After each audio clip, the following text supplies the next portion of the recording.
wel eens toen 5:15 vanuit in cellen Maastricht naar Vught moesten gaan. Op 23 juni 44 komst u hier met de tanders en dikke blond. Doe was opgepakt op 17 mei en een woensdag. Maar die baas mocht weer naar huis, samen met die 2 jonge Helderse vrouwen, Maria van Ophoven en Grada Verhaal. En op 10 kaart zit alleen die naam, niks meer. Waar geen proces, waar geen aanklacht, geen verweer. En in Vught zat ze dicht geliek in barak 4.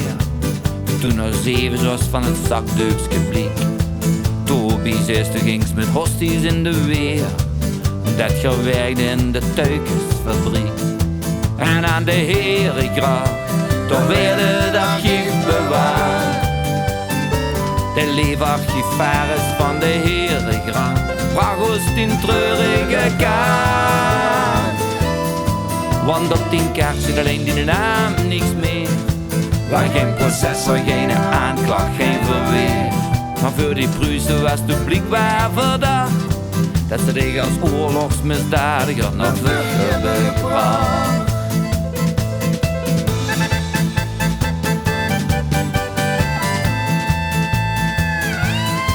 Met dolle dinsdag hoor die Engelse zin zo hier. Vorige morgen weer naar huis terug.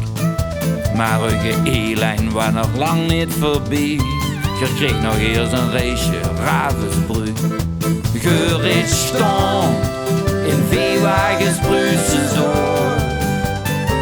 Het duurde nog 9 maanden eer dat je weer in Nederland hoort.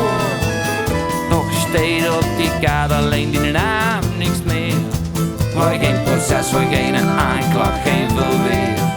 Wat hebben die in hun kop gehad, dat die dich zo lang hebben vastgezet. Op onze rechtsstaat heeft gelukkig een rem. Om op de trappen bij de foto van het OM.